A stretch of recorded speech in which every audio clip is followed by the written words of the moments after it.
Do you not think that's an extent partially because of the historical events that have happened, but also because of the indoctrination and propaganda machine that Putin has spent so long Isn't developing? there another piece that we human beings always like to blame other people rather than looking at ourselves? So, all across Europe and the United States, we're all dumping on immigrants. And I got it. You want to have legal immigration to keep track of who's coming and going. I suspect the fundamental problem in the United States is truly the tax code. I could be wrong about that diagnosis, but I suspect that's it. And whom you're funneling money to and whom you're denying it to. And if the richest people don't pay for any of the infrastructure, then the poorer people have to. And not getting the budget more into balance. I think it's probably more on those lines. And so you externalize it on other people, or you say the Europeans are dragging us down. It's all this money we had to pay for alliances with Europe. And then you have far right across Europe playing similar narratives. This is very human. This is The Global Gambit.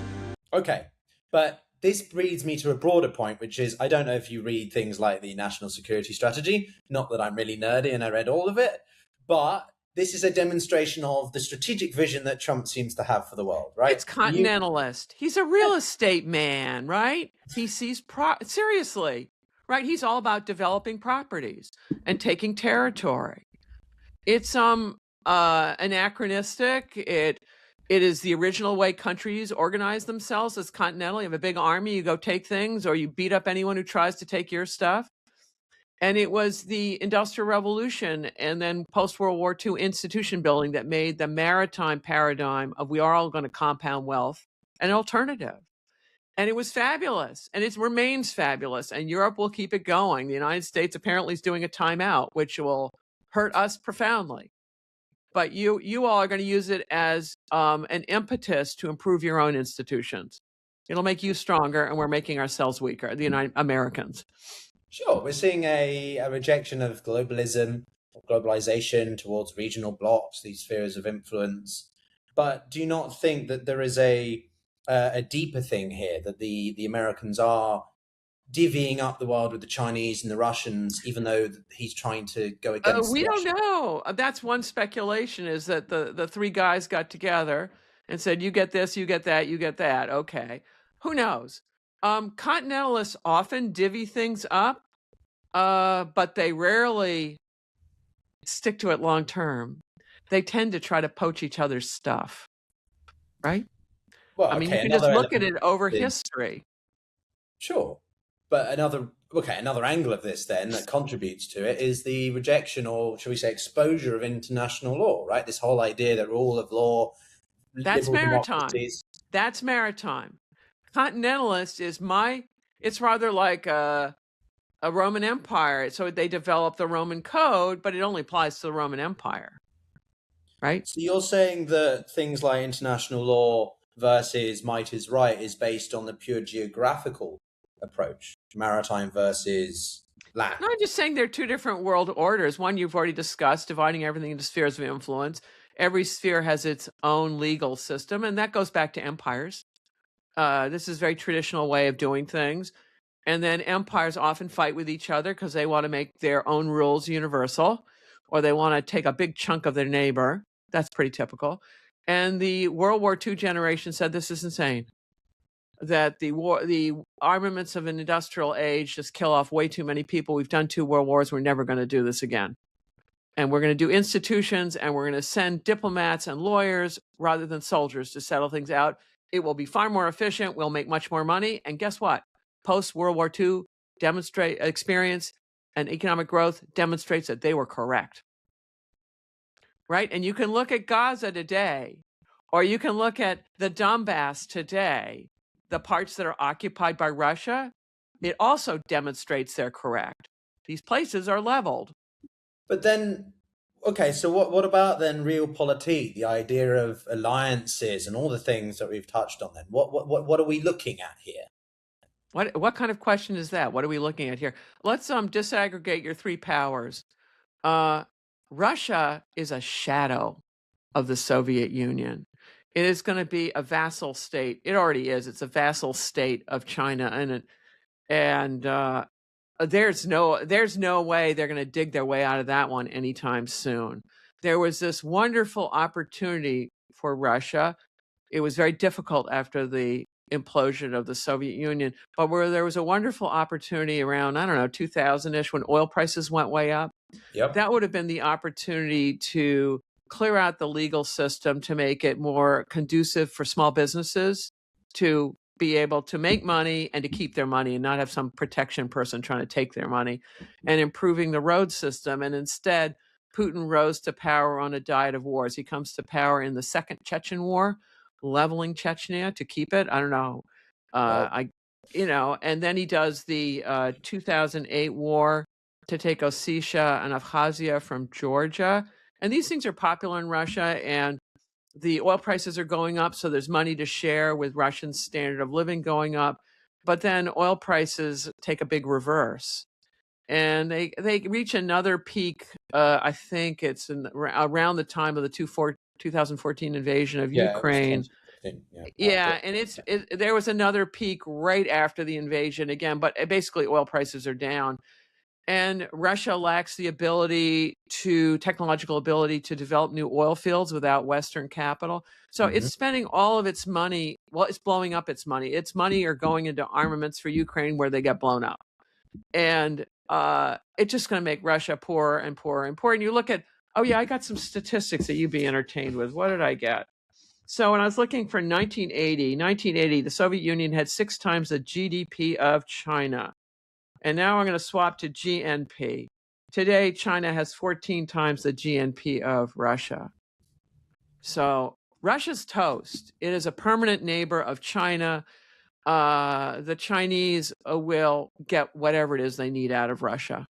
So when we talk about the shifting balance of power, it still bleeds into what I asked you previously. If America's burning its alliances left, right, and center, but Russia can essentially be a supply state for the Chinese, where does that leave the West, or specifically Europe then? If America's out doing its own thing, it's independent. Like, what do the Europeans do? Europe has a greater population than the United States. And then if you add in Japan and South Korea and Australia and New Zealand, if you intend to keep cooperating with those places and other places, you have a huge market, huge population. The sorts of stuff the United States is doing now, we have tremendous problems at home, right? Tremendous economic problems where many Americans feel they can't make rent. And blowing money on military operations in Venezuela does nothing to address those problems. So our own problems in the United States are getting more and more profound as all of this goes on. And you go, well, what's going on with America? What's going on? What's happened? And now I'll give you a hypothesis where I could be totally wrong. Is if you look at the United States, there are, I don't know, a few hundred billionaires. You could probably look up the number, how many exactly there are, and then look at where there's a break in the numbers. Like they're the multi-billionaires, and then there are just the impecunious billionaires. And you look at, well, where did they get their billions? Well, a lot of them are your age or about 10 years older, and they must have gotten these billions in the last 10 or 15 years. And then you go, well, how did that happen? And I would suggest to you it is an indication of a broken tax code. That for someone to acquire that much money suggests they are not paying those who work for them remotely what those who work for them should be paid. Apparently, what is it? I believe Amazon and who else? Walmart workers, I think. Walmart being a big supermarket chain, well, more than that in the United States, that some of them are paid so little they have to get food stamps. So that means that the U.S. government is subsidizing their low wages. I mean, talk about it. You aren't paying taxes and your workers are being subsidized. And one suspects that the tax code has provisions, lots of them, that are for your business, someone else's business, and you make sure that neither party will touch your special tax provision, right? So Americans can go tear each other's eyes out about whatever their culture war solution is and who does or doesn't get into the girls' bathroom or on the girls' soccer team. But it does nothing to stop the grift and the heist. And neither party is touching it. Well, I think there's a huge bipartisan issue. The Democrats are nowhere. Who's leading them? And the Republicans are, well, you've got the Trump faction, but you've also got traditional Republicans. It's all a disaster, I think, at Who least. knows? Who knows? But the story is that no one is solving our domestic problems. And it rhymes with the old Soviet Union, which put in a series of superannuated leaders at the end who kept dying in rapid succession. Ours get better health care, so they seem to survive their terms. Yeah, you look at it and go, really? Is this serious? Is this happening? Yeah, and then they're not addressing their domestic problems, which are going catastrophic. And you look at the United States has a debt that's just ballooning, and now we're going to double increase our military budget by 50%, but we're going to lower taxes for those who are really wealthy. And I don't. Let's do the basic math on all of this. It doesn't work. Well, So I at get it. You least, feel good. You got Maduro in a Manhattan jail, but he's one guy, and he will solve none of this. well, we said before we came on air, right, about the relevance of maths as a universal language, but apparently Yes. Trump doesn't speak it. I have no idea. It's but understand that our leaders are a reflection of our societies, right? Russians would like to say, "Oh, it's all Stalin." No, Stalin could not have risen to power in, say, the Netherlands, right? He would not. He would just not be the kind of man that people in the Netherlands would want to have around. But he's a reflection of what Russians were willing to put up with, and just as current leaders in the United States are a reflection of where many Americans are. And tragically, right. And I believe that many of them miss the heist that is ruining them. They want to have some tactical and operational wins that make them feel better. But if these tactical and operational wins destroy the country strategically, we shall all go down together. So that's where education comes in, and providing this is why I'm providing you concepts, and then you can tell me where I'm wrong on all of this. But I think the concepts help analyze what's going on. And we should have frank discussions with each other. I don't think you're wrong. I think I'm just offering you some alternative points to see how you respond to them. Poorly. I mean, no, not at all. I mean, the Minnesota shooting is an encapsulation of, I think, the state of American society right now. It's such sorrow that we're so quick to kill each other. It is so sad. And so profoundly sad. And so what is it going on? It's looking for a crisis, an excuse to kill each other. It's downwardly spiraling if we continue doing this. And she's a mother of 3 children. Incredible.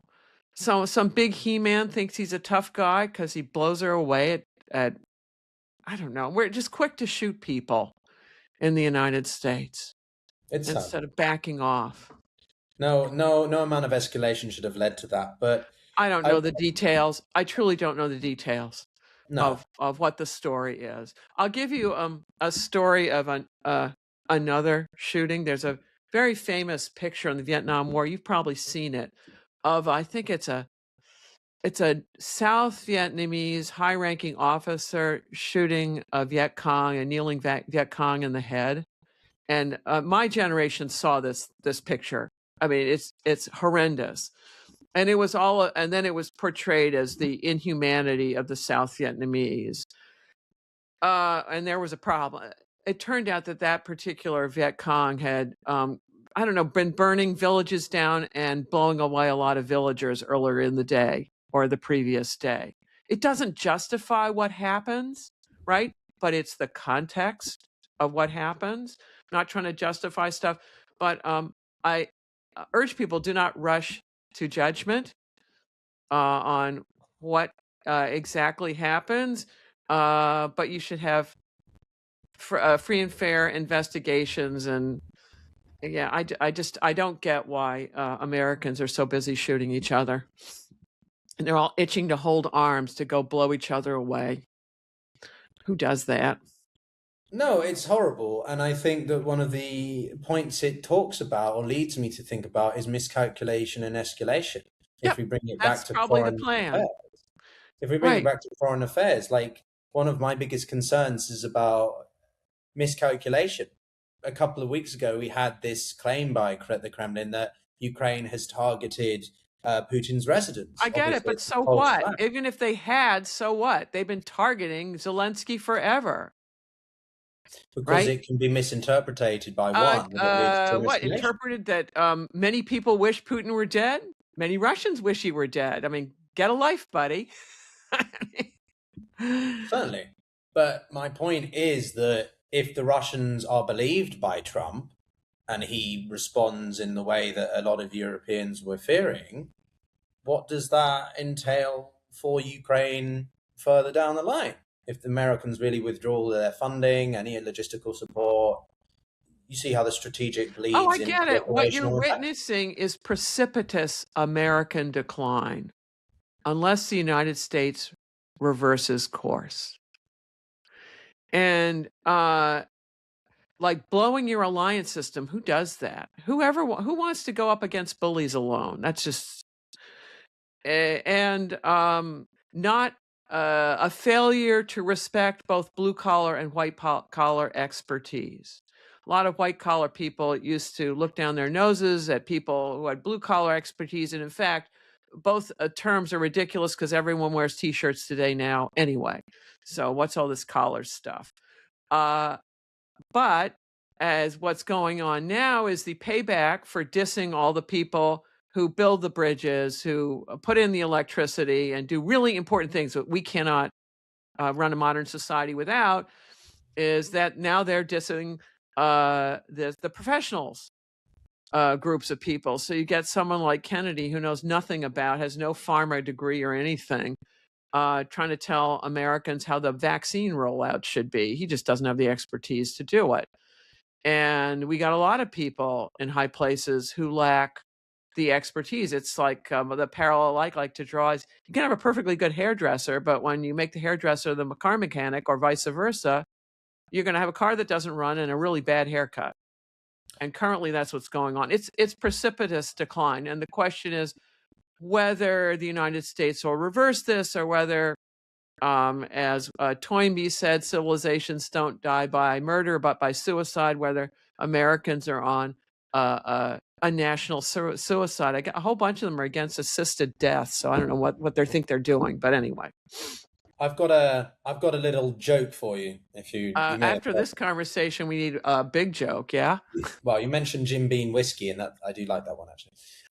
But Better so buy it fast.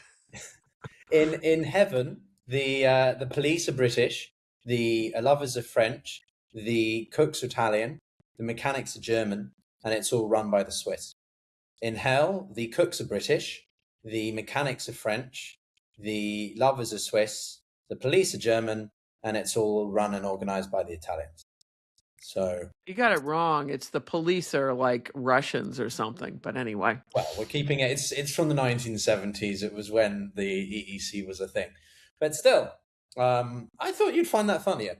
But I wanted to ask you. I've heard it before. Oh, okay. Well, maybe the audience will be laughing their heads off as they're watching. No, I'm an antique, so I probably heard the joke in That's real me time. trying to educate someone as wise and educated as you. But Hardly. I'm a retired professor. I'm nobody special. Well, Sally, I want to know more about the Russian-Chinese relationship. This is the one thing I wanted to deep dive with you because my expertise, finally. there you go. But right now, Russia has it bad. It has a triple header of issues. It has sticky inflation, growth is stagnant, and the economic or the trade policy, specifically oil prices. We mentioned them in passing, but right now they're selling at about what, $34, $36 a barrel? And that's without taking into consideration concessions for the Chinese or the Indians. Yeah, and high Russian production costs because they can't modernize their facilities. Yeah, because of the sanctions. So how much is Russia reliant on China at this point without the statistics? I don't know what the data is. That must be highly secret. Russia has, the Soviet Union lost not all of its empire, but an awful lot of it. And then China plopped the Belt Road Initiative right there, which is a Chinese bid to take over that empire. And then China, this is the real positive about China. They have no interest in a petro economy, right? Because they don't have enough. And so they are going to be the big movers and shakers in the green revolution. And that will be positive for all of us, since the United States is apparently not interested in these things anymore. And China has a mass market for creating green energy sources that it needs itself. And it's been rapidly developing these things. So that is very positive, but it suggests that while oil is going to remain important because you need to use it for certain things, it's not going to be the only energy. It has lost its centrality as the energy source forever. The way coal lost its centrality when you get the oil revolution, and now we're going to go to the next phase, which will be tremendously important. So Russia's problem is it's blown its opportunity to take this period of high oil prices to really make enduring investments. Its leaders were all operationally focused, me staying in power. That's what Vladimir Putin's done very successfully. Instead of how can I make Russia itself more prosperous? And also, the guy isn't well educated, so he knows all his KGB stuff and knows how to send Wagner groups in to cap other people. That would be, and also disinformation. Boy, the Russians are good at that. They've been excellent at it ever since the Bolsheviks, understanding how to use printed word podcasting now, everyone's social media accounts to stir things up. They're all good at that stuff. But fundamentally, it's not making Russia more prosperous. And then with the Ukraine war, a whole bunch of people your age left, right? And they were some of the most promising people Russia had. And now when you're throwing out your business partners from 6th floor windows, it's going to make people even more. How can you be innovative in a country like that? You can't be. So Russia's toast. I can't imagine. Well, Vladimir Putin's going to keep just doubling down till he dies. Obviously, he'll die, as we all will. Who knows whether it'll be like Stalin, where the guy goes thud in the next room and no one opens the door until they go, he must be dead by now. We can now open the door. Literally. And who knows if the story is really true or whether someone put something interesting in his kasha that morning. Unknown. No, but I think that's true. There was and then there's going to be a leadership struggle, right? A real fight, no holds barred fight for who becomes the next one, and the next one will take a good deal of time to consolidate their power. And this is the problem with dictatorships. They're incredibly inefficient. They blow through wealth. They suppress growth because no one can be assured that their work, that they'll actually benefit from it, right? There is no rule of law. It's just the despot's law. Whoever they want to kill, that's it.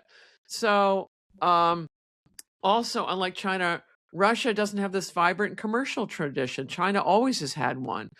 Since the Silk Road, China's been producing manufacturers, state-of-the-art manufacturers that everyone has coveted. It used to be silks and porcelains manufacturers of those days. And now it's just all manner of appliances and things. I'm sure you've got some in your flat, and they're very good, right? So Russia's toast. They're back to the Mongol yoke. And their only way out of it would be to pull themselves out of Ukraine, pay some reparations, and get back into Europe. That's never going to happen. Well, as long as Putin's at the helm, you don't think that there my could be a impression is that post-Putin Russians across Europe are not keen to see Russia lose. Do you think it's that ingrained that they don't? I don't think know. about That was somebody else's assessment, so I don't know. But that was someone else's assessment, is not wanting to see Russia lose. And certainly Russians in Russia who are poor to begin with are going to be really upset when they're told, oh, by the way, you trashed much of Ukraine, and guess what? You owe them. Yeah. I just don't see Russians owning up to what they've done. But do you not think that's an extent partially because of the historical events that have happened, but also because of the indoctrination and propaganda machine that Putin has spent so long? Isn't there another piece that we human beings always like to blame other people rather than looking at ourselves? So all across Europe and the United States, we're all dumping on immigrants. And I got it. You want to have legal immigration and keep track of who's coming and going. But if you look at fundamental problems, I suspect the fundamental problem in the United States is truly the tax code. I could be wrong about that diagnosis, but I suspect that's it. In whom you're funneling money to and whom you're denying it to. And if the richest people don't pay for any of the infrastructure, then the poorer people have to. And not getting the budget more into balance. I think it's probably more on those lines. So you externalize it on other people, or you say the Europeans are dragging us down. It's all this money we had to pay for alliances with Europe. And then you have far right across Europe playing similar narratives. This is very human. Instead of owning up, you know what? Most of the problems in each of our societies are problems of our own making or failure to get at. Sure. Right. I appreciate and that. Most people don't want to look at it that way. No, sure, you can be in denial, but isn't there not, from a policy standpoint, a degree of truth that Russians have been victims? I'm not trying to deny the victimization attitude that Russians tend to have. Look at Putin and the way he frames things. Okay. But do you not think that that's part of the problem? Okay, I'm going to talk about victimization. And I've repeated, I only have a certain number of stories. So if they get repetitive, I'm one person, I don't have an unlimited life experience. So I was reading Gulag Archipelago when I was on sabbatical in London a couple of years ago. I should have read it when it came out. I didn't. And what struck me as an old person reading that book was the cruelty of Russians to each other. It was not only the camp guards being awful to the prisoners, it was the prisoners being awful to each other.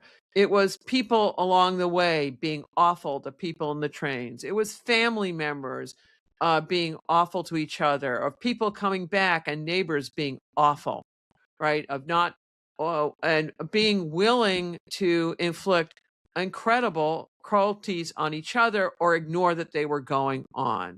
The only way you get a gulag system that's nationwide, is because it's got people across the nation making it work at all levels, right? You can selling food to it, doing whatever it is you're doing. And the cruelty is just mind-blowing. And then I'll give you a counter example for the United States. So, country with slavery, talk about cruelty. Unbelievable to do that to other human beings. And the legacy of slavery still remains in the United States with profoundly different outcomes of people depending on which side of slavery they sat on, whether they were enslaved or not. But at the end of our Civil War, in which more Americans died than the totality of all our other wars combined, there wasn't a bloodbath in the South against white Southerners, right? General Lee surrenders at Appomattox. I think he trades in a sword, maybe. His plantation becomes Arlington National Cemetery. Payback is like, okay, this is what you did, buddy. It's a big cemetery now. But people are allowed to return home. And the people who are executed are the people, the commandant of Andersonville, which was a huge prison camp where there were appalling conditions and lots of Union soldiers died. That man's executed, along with the assassins of Abraham Lincoln, including, I don't know, a female tavern, somebody or other who may or may not have been guilty. But that's it. It's a much smaller number. And the United States has many problems. You're seeing them all over the world. But as you think about that level of cruelty to winning versus losing side, compare it to the Russian Civil War. Boy, if the whites were in the village, they butchered the reds. And when the reds were in the village, they butchered the whites. I mean, it's just incredible what went on. So if this is different. Okay. So we've got a pattern here, which is that Russia doesn't seem to be in a place of stability before there's a overthrowing of power or a hostile takeover. Do you think that such a thing could happen with Putin? Either he's pushed from power by the elites. Oh, he's going to die. So yes, it's definitely going to happen.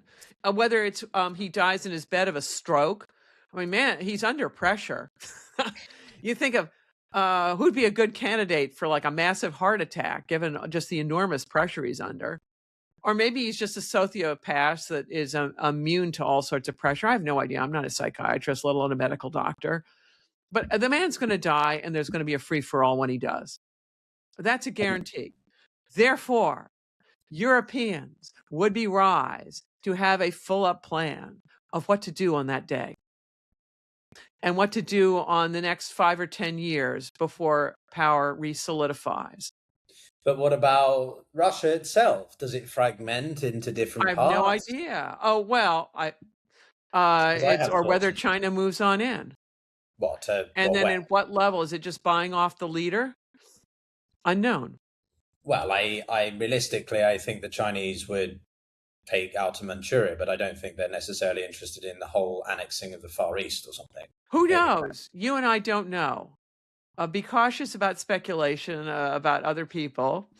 Well, I don't think it's speculation. I think it's based on probabilities. I'm a statistician. That's also speculation. But anyway, it's an educated guess.